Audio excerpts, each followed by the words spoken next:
Have you ever been lying in bed at 2:37 a.m., staring at the ceiling, replaying a conversation from 3 years ago, and suddenly your brain goes, "Yeah, that was embarrassing. Let's think about it again." Welcome! You might be an overthinker. And if you are, congratulations. You're fighting a silent war every single day, and nobody can see it. Not your friends, not your family, not even the person who says, "You look fine." Because on the outside, you're calm, normal, maybe even smiling. But on the inside, oh, it's chaos. Inside your head, there are 10 versions of you arguing at the same time. One version says, "It's not that deep, relax." Another says, No, it is that deep. Remember how they paused before replying?" Another whispers, "What if they hate you?" And the last one goes, "Why are we like this?" That's the silent war. No blood, no noise, just constant mental exhaustion. Overthinkers don't rest. We attempt to rest while our brain runs background apps like a cheap phone stuck at 1% battery. You tell yourself, "Okay, today I'll just enjoy the moment." 5 minutes later, your brain asks, "Quick question, did you say the wrong thing earlier?"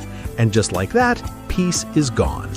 Overthinking is like having a superpower you never asked for.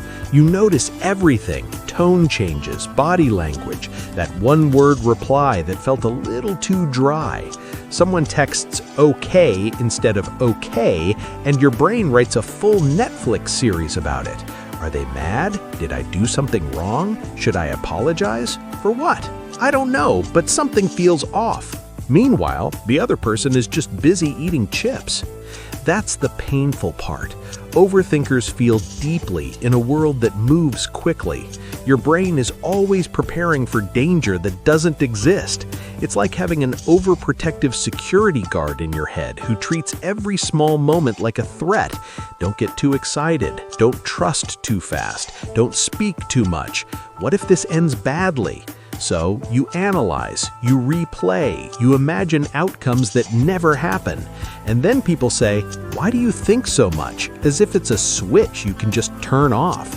Overthinking isn't about thinking too much. It's about feeling too much and trying to control the pain before it arrives.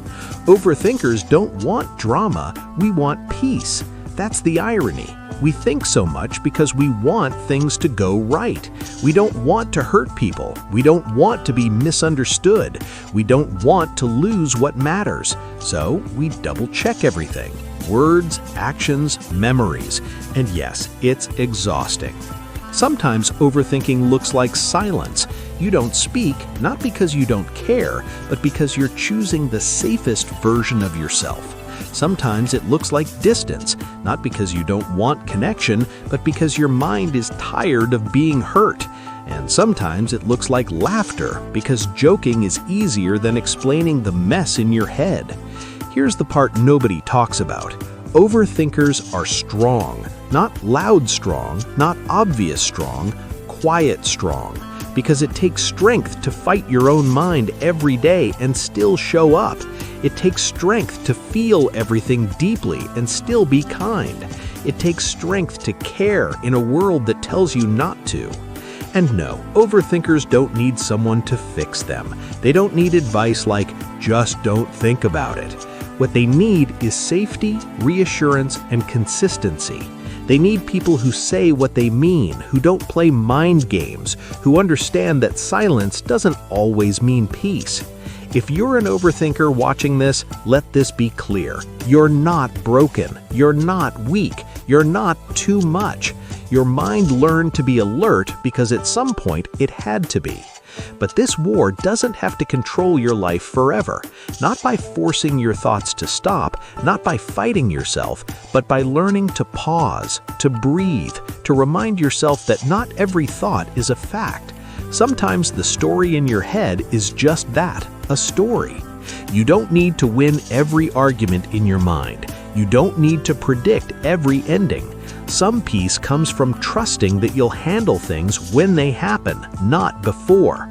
The silent war inside an overthinker is real. but so is your ability to heal, slowly, gently, at your own pace. And tonight, when your brain tries to start another unnecessary meeting at 2 a.m., maybe you can smile and say, "Not today, we'll talk tomorrow," because even warriors need rest.